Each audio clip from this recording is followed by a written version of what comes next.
BBC Sounds. Music, radio, podcasts.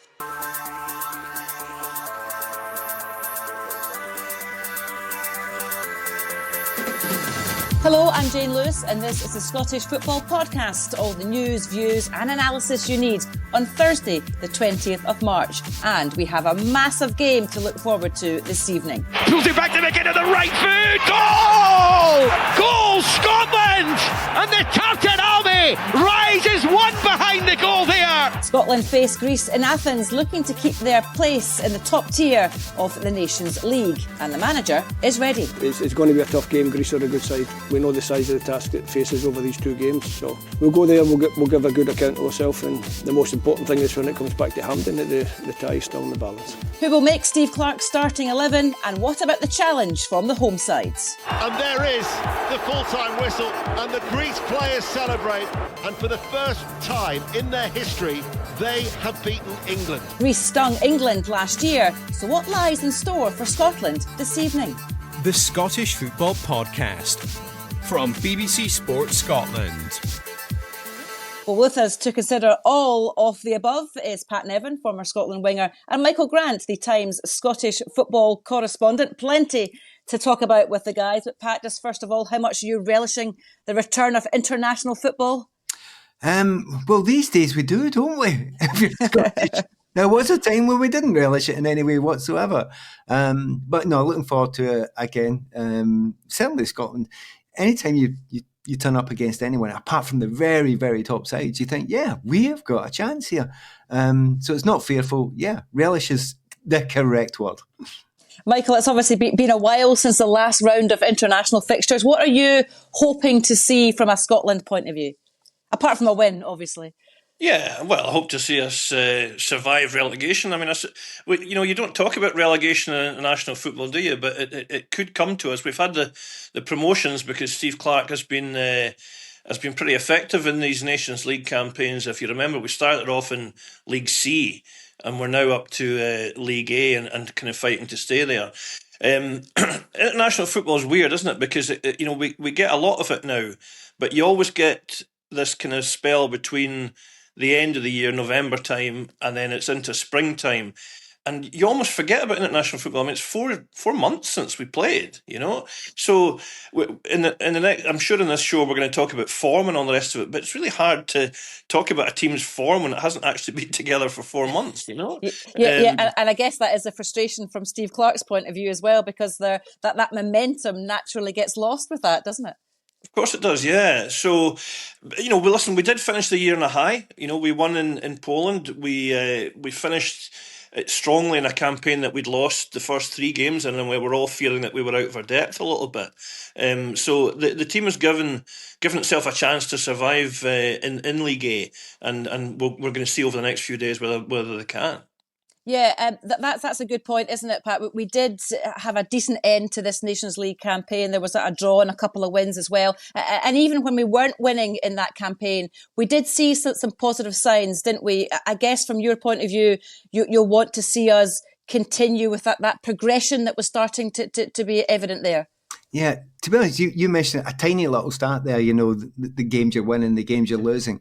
And people do often bring that to bear a lot of the time. And I absolutely and utterly ignore it. The reason being, it depends on who you're playing against. And because we got to that Group A, it changed absolutely everything. We were going to find it very, very tough. It's all very well and a great sequence of runs when you're down at sea level. I mean, I'm not saying it means nothing, but it doesn't mean anything the same. You're right. It's about performances. And certainly Stevie Clarke, over the period of time, in fact, over almost the entirety of the time that he's been in the group, it has been generally increased, getting better, looking more positive, a lot of belief, grown-up football, all that sort of stuff. When we've had disasters before. But there's an odd thing happening right now, and I find it really confusing to think about this. He's dumped the back 3, right? The back 5, whatever it was, for quite some time. And we've been quite happy with it because it was beginning to look a wee bit negative. However, is this the one?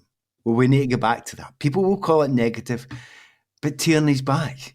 and that kind of left-hand side that we've got.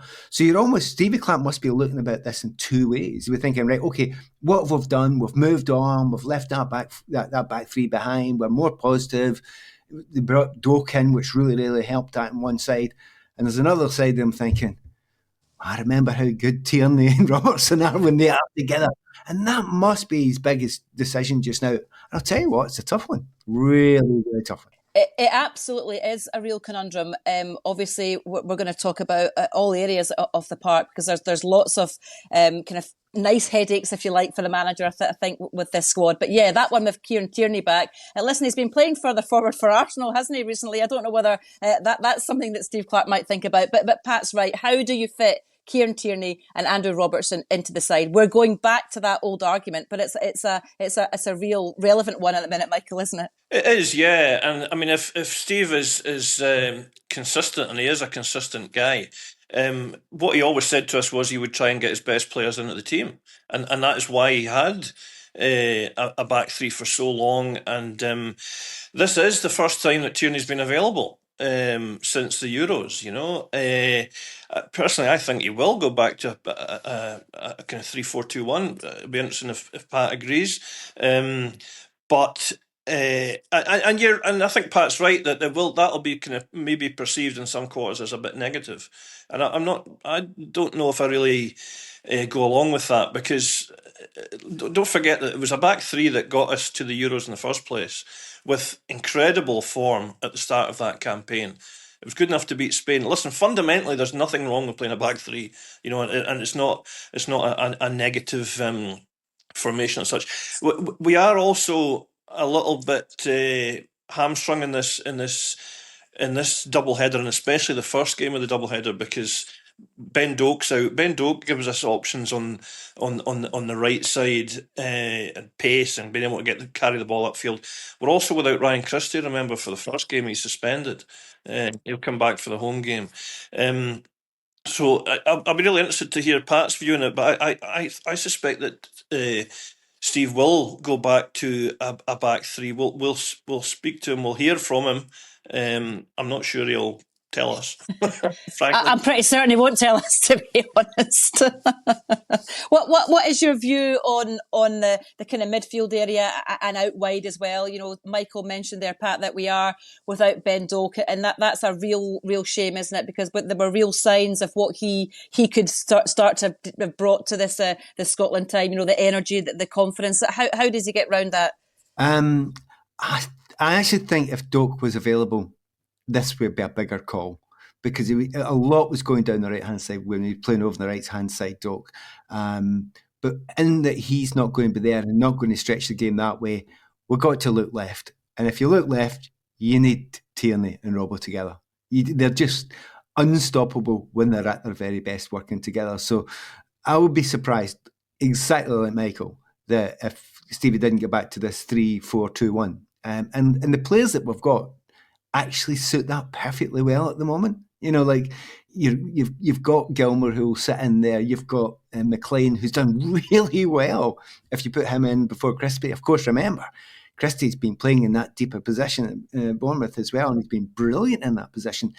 But to get those players on the park, the best players on the park on the left-hand side, and also being able to fit in perfectly McGinn and McTominay in that system, it kind of almost looks too obvious. And like yourselves, I don't want Stevie Clark to tell us what it is. I don't want him to give the Greeks anything, because they're a good team. They're a right good team. They don't lose many games, and certainly, again, it's only the very top teams that seem to do the Greeks. So, and here's in the simplest terms, see when you get three centre backs away from home, it's often not a bad thing. It's quite to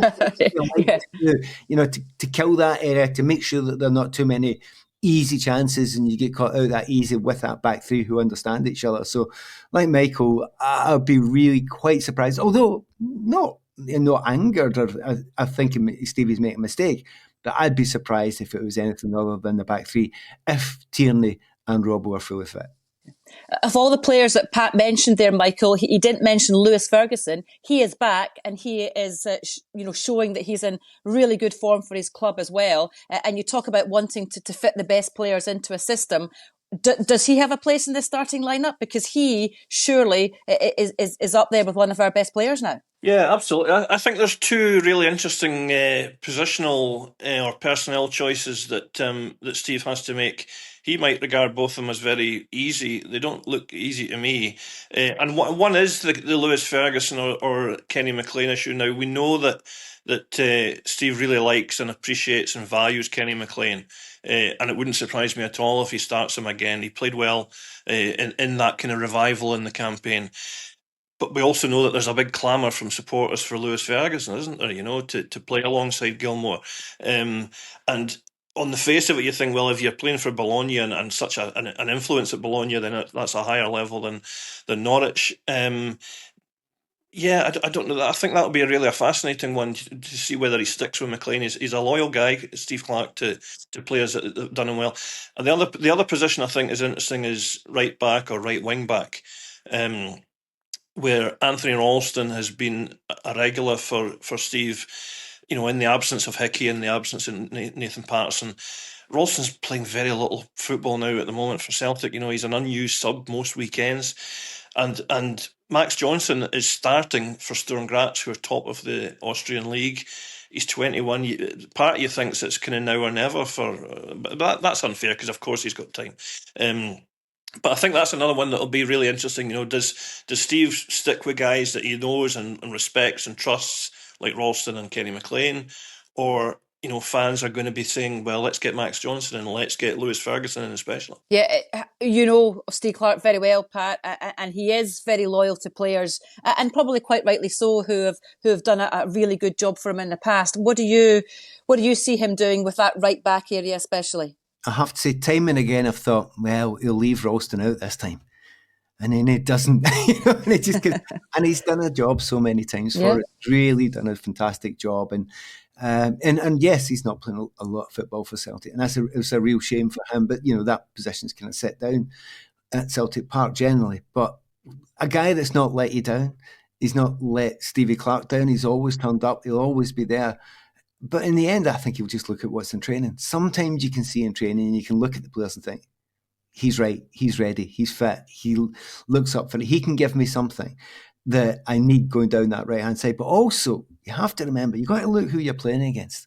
That's a big, big thing about when you're choosing full-backs or wing-backs, who you're going to actually be playing against. Now, I watched the lad Solis. I was over in Bruges. They were playing against Aston Villa, and he's all right. I hate to say this now, touch wood. He's all right. He's not great. He's not phenomenal. He's not one of them you go, wow, we're frightened of this one. There's a lot better players at that position in international football. Solis is good, and he's the one I expect to play out there. But am I over worried about it? Not more than lots of other players. There's other players in that team I'd be more concerned about. So it may well be that he just sticks with the tried and tested Stevie Clarke. But ain't it great that we've got a choice, even though we've got two players out in that position, just as Michael mentioned? Yeah, absolutely. It's a brilliant headache for the manager to have, one that I'm sure he would rather have than not have. And talking of headaches up front, maybe that's less of a headache, but you would imagine he would go with Shea Adams, who actually, since he's moved to Torino, has been finding good form too, Michael. Yeah, I'd be surprised if it's not Adams, frankly. Adams is, as you say, I think he's on 8 or 9 for Torino. 9, I think it is, yeah. 9, yeah. He's playing a lot of time. He actually doesn't score very often for Scotland, it has to be said. It's Shea. I think he's got one in the last 2.5 years, and that was against Gibraltar. But I think we do recognise there's other things that Shea Adams brings to the team, and work that he does that enables the midfielders to score. I mean, I think that fundamentally that's our main source of goals, isn't it? It's the kind of the attacking midfielders, whether that's McGinn or McTominay, they've kind of taken it in turns to be the kind of dominant goal scorer, and that's fine. It's interesting. He's got George Hurst into the squad. Hurst, I think, is a really interesting player. I think he's possibly a step up, probably a step up on Lyndon Dykes, isn't he, in terms of that kind of physicality. He's playing at a higher level now. He scored for Ipswich at the weekend. Doesn't get a lot of starts for Ipswich, but you can see that he's going to be a physical asset to Scotland now that he's committed to us. He's 26, good age. I think we'll see plenty of Hurst in time to come, but I suspect it'll be Adams again that'll start in Greece. Yeah, it's going to be intriguing to see the starting 11 that Steve Clarke goes with. Of course, there's been a lot of chat about his future. He has been speaking to BBC Scotland ahead of this one. So let's hear a little bit of what he's had to say today. No, but it's just about running down the contract. Well, listen, when I came out of the tournament last summer, everybody wanted me out the door. It felt that way a little bit. Obviously, I was away from it. I'm based down south, so I didn't get so much around it. That wasn't... And I came out in the press conference before the September games and said, look, probably the World Cup campaign will be my last one. I still feel that could be the case. But if it's a fantastic campaign, things are always open. Now, for sure I'll run down the contract and then we discuss the contract. Okay. Nah, listen, it's going to be a tough game. Greece are a good side. We know the size of the task it faces over these 2 games. So we'll go there, we'll give a good account of ourselves, and the most important thing is when it comes back to Hampden that the tie is still in the balance. Well, Pat, obviously we've mentioned before that of how well you know Steve Clarke. What do you think will be key in his decision to whether he extends his stay with Scotland or not? Is he enjoying it? It's very difficult to tell if Stevie's enjoying it as well. No. I'm glad you said that. He can have a laugh, that's why I can say that. Yeah. Is he still enjoying it? Does he feel as if he can drive it further forward? I don't think Stevie's kind of motivated similarly to some other guys. It's not the finance, it's nothing like that. It's not, make himself the big I am. It's, can I do something for my country? Can I deliver a little bit more? Have I got young people coming through? That's what excites Stevie Clarke. And there was a wee while back there you thought, well, could this group be coming to the end of its life? And then you think, actually, no, Ferguson's coming. Wee Billy's all right. Gilmore, Doak's no bad. And, you think, well, that may. I think it's the players. I really do. I think it's the players. And whether he feels that what's coming through can add to what he's got, and whether he's still doing a good job. And that will depend on qualifications and how you will do it. That's what it will depend on. You can say anything you like about any football managers. It's the qualifications and it's the success that does it. Not just from the people that are giving you the job, but also for you inside yourself as well. Personally, I'm loving what Stevie's doing. I hope he stays as long as he feels capable of staying. But we shall see if we feel like that, come the summertime. He has been open to making changes, Michael, which maybe there was an argument that when he first came into the job, he maybe wasn't so open to that. Obviously, the kind of style of play was spoken about and bringing in different players into the squad as well. So that there is that potential there to see some progression with the squad and to grow with it. Would you agree?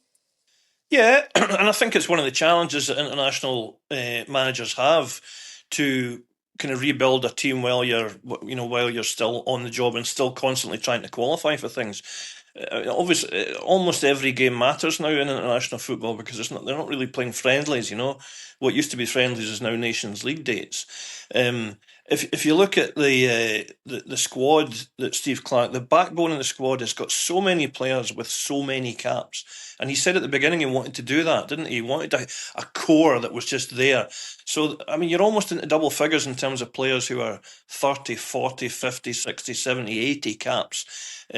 So he's been loyal to those guys. I think Pat's absolutely right. It will be down to qualification. Steve's contract is to the end of this World Cup campaign, which we hope will include the finals next. When is it? Next summer. The summer of next year. But if he fails, if Scotland don't qualify, then the mood changes, doesn't it? And he's been the manager for a long time, and that's to his credit. But longevity itself leads to a sense of people wanting a change. If we don't get to the World Cup. And I think Steve might feel as well that if we don't qualify, that's a natural end for him, And I think probably that would be the end. But listen, if he gets there and if he gets Scotland back to World Cup for the first time since France '98, wow, astonishing, Yeah. Brilliant, absolutely brilliant. Yeah, no, absolutely. Let's just refocus back on this evening's games, shall we? Let's talk about Scotland's opponents. How do you rate Greece, Pat? 15 points in their Nations League group. I mean, they were really unfortunate not to win the group. Of course, they had England in their group as well, but no mugs at all. Just go through all the results recently in the last couple of years, and nobody hammers them. The back line, have a look at the back line. You've got Rota, who always plays like AEK, but you've got Mavropanos, who's at West Ham. You've got Wolfsburg, a centre back. You've got Tsimikas, who's at Liverpool, obviously fighting with Andy Robertson as well. And if you look around the team, there's plenty of options that they've got. But also, I've noticed when I've watched them a few times, they can do 4 or 5 substitutions. It never weakens them. They've got real good depth in that group. Maybe you could argue there's a slight lack of excitement in some areas of the team sometimes, but that's classic. Just be very, very difficult to beat some of the times. So a very good side, not a brilliant side. A side that if we come back for this game and we're like level or maybe even 1 down, I'll not be devastated. I won't be happy. I want to win every single game. I think we all do. But it's if we're still in the game, it's the oldest one in the book, but it really means something now because the Greeks, they are tough to beat. You don't score 3 and 4 against them. It just doesn't happen. Used to do many years ago. It doesn't happen now. Yeah, and they've also got a pretty decent home form as well, Michael. In their last 4 years, they've only lost twice at home, and that was to England and the Netherlands. I mean, that tells you quite a lot, doesn't it? Yeah, I'm just looking at their campaign here, their most recent campaign. They beat Finland 3-0 at home. They beat Ireland 2-0 at home. And they went to Wembley and won. Now, the Wembley game was when Lee Carsley was in charge, and I think there was a lot of criticism about the team that he put out for England. But it's still some achievement to go to Wembley and win. You know, they won 5 of their 6 group games and only lost to England at home. There is a sense of momentum, I think, in Greek amongst Greek supporters and the Greek media. They haven't qualified for a tournament since 2014, but they've got this new manager in, a kind of experienced Serbian guy, Jovanovic, and he's had this really strong campaign. So they feel like they're a coming side. And don't forget, it's important, obviously, for us to stay in League A. It's important for us to come through this doubleheader. But also, we have Greece again. Remember, you know, Yeah. we have them in the World Cup later this year. So, you know, I think this first game in Athens is going to teach us a lot about, first of all, whether we've got a chance to finish them off at Hampden, and also what are our prospects in the World Cup campaign later in the year. Yeah, it's a good dress rehearsal for that, isn't it? Where does Scotland try and get the better of Greece on the park? And you talked about, obviously, that they don't concede many goals, but you know, they're a danger up front as well when they have to be. Is it going to be a kind of a real battle in the midfield area, do you think, Pat? It could be, but in actual fact, Scotland, I think with Stevie Clarke, he knows about the opposition, he understands the opposition. Does he worry and fear them all the time? No, I don't think that's his style. I think he tries to get the best out of his group. And we look at this group and think, right, okay, where can we hurt teams? Where are we really special? And I look at that left-hand side at the moment. Yes, we know about McTominay and we know about John McGinn and what they're capable of doing for us. But honestly, I do think that Tierney and Robertson are basically unstoppable when they play together. They have an understanding together. They are clever players. They are arguably better for Scotland than they are even for their domestic teams. And that's not often the case. It really isn't often the case, because in your domestic games, you know everybody around you. But because they're technically proficient, and also because they're in positions that they understand each other. See that moment when one of them overlaps the other, and by the way, it doesn't matter which one it is. Yeah. That's a killer for the others. And they also seem to know when, like, okay, it's not time to do that. Let's sit back, let's hold it, let's cover, let's make sure we lose nothing. And there are times where they kind of look at each other and go, yeah, this is the time, overload. That sort of match intelligence is special. So I think Stevie Clarke will be looking for that from his top players. Yeah, he'll be aware of the Greeks and he'll know where they're strong. And Pavlidis, the centre forward from Benfica, yeah, he's a goal scorer and a good player. All good players, got it.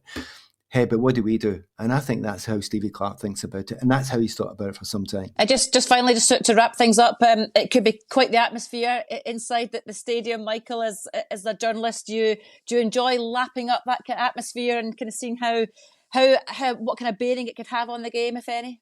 As long as the Wi-Fi works, that's all I really care about. I don't care how noisy it is. I don't get fazed by any of that stuff as long as the Wi-Fi's working. But also, I don't think the players get fazed. Our players are experienced. You know, they're all, or a lot of them at least, are playing for big clubs, and they're used to that really fervent atmospheres almost on a weekly basis. I don't think that'll faze them. To be honest, if it's a really lively atmosphere, that might help. That might just kind of, wake us all up and click us back in a national mode and say, right, okay, we're facing we're in a bit of a cauldron here, So yeah, I hope it is. I hope it is an atmosphere that's absolutely fizzing, Yeah, but more so, you hope the Wi-Fi works. I agree. 100%. I agree wholeheartedly with that. Listen, guys, thank you so much. That's all we've got time for. Many thanks to Pat Nevin and to Michael Grant, and thank you very much for listening as well. Remember, we're here with new episodes of the Scottish Football Podcast, bright and early every day. So to make sure you don't miss out, subscribe on BBC Sounds and have your push notifications turned on in your phone. That all remains to be said from us. Is all the best of luck to Scotland. Thanks very much again for listening. See you next time. Bye-bye. On BBC Sounds.